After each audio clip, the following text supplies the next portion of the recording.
want them to release our children, we must pay 800 million. Since December, more than 1,000 students have been abducted.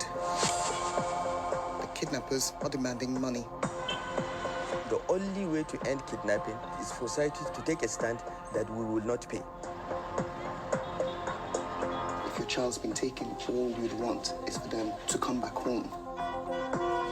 If you pay ransoms, kidnapping continues. It's an industry that's growing. So if you're a parent in Nigeria right now, it's frightening.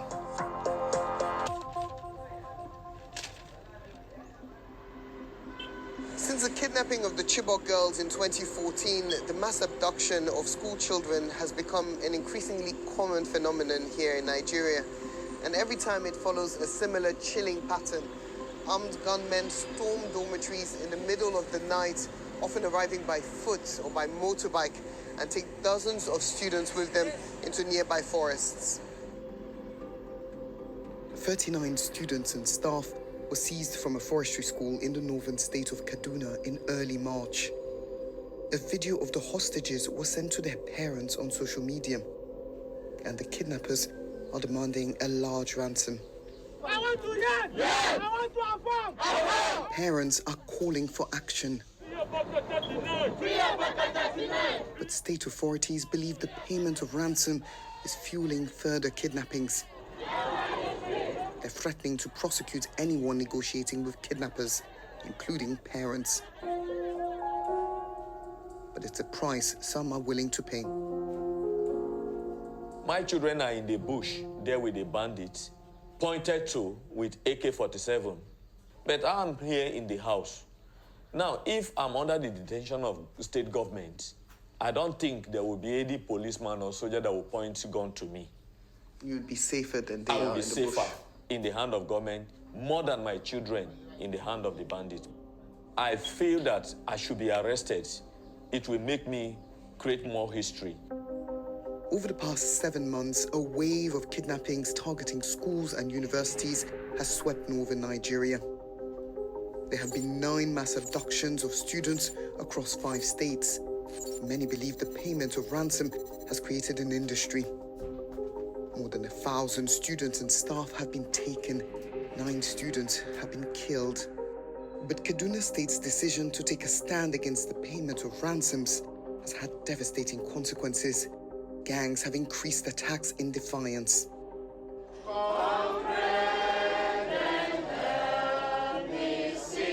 Dorothy, a politics student, was taken from her university dorm as she slept. A day later, the kidnappers called her mum, demanding a ransom. He said, they need money, that if we want them to release our children, we must pay 800 million. I shouted, I screamed, I say 800 million. So they asked for 800 million naira. That's about $2 million. Did you have that kind of money? No. And I even told him, how did you expect us to get such money? So that was the last I spoke to her and the man. You are still asking questions as to how this thing happened. Why our daughter?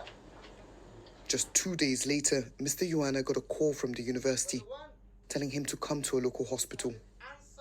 When I went inside, the first person I saw was my daughter. I screamed. I said, they killed my daughter? I just left. And it is when I came to the home that I broke the news to them that Dorothy is no more. That was when I started crying.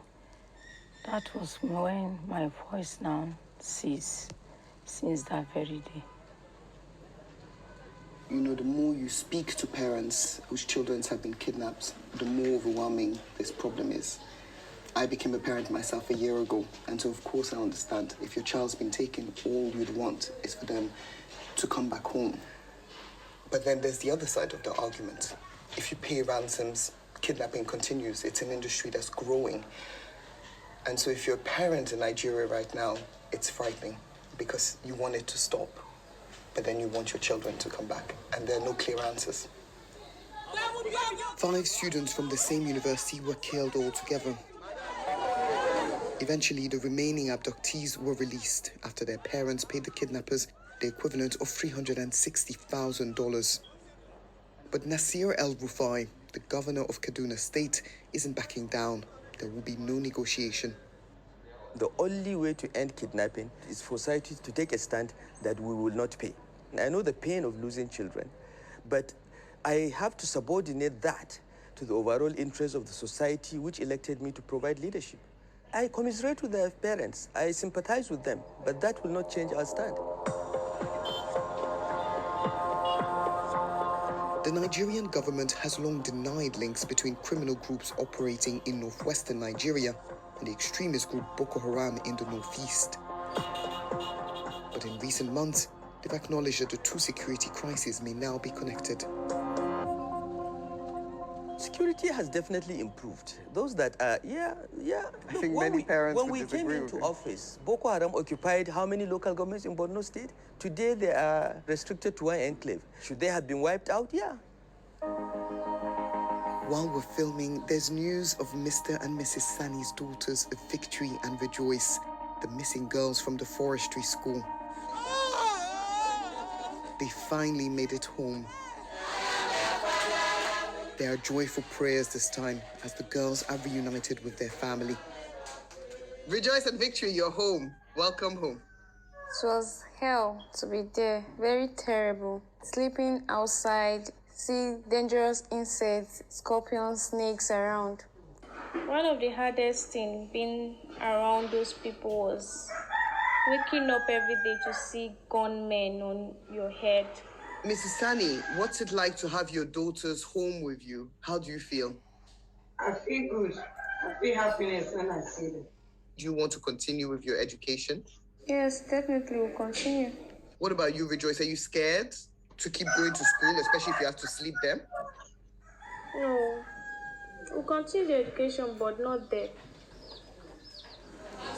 Like many other kidnapping victims, Victory and Rejoice were released after a ransom was paid by their school. But while most of the children kidnapped this year have eventually gone home, more than 200 students remain in captivity. Some are as young as 3.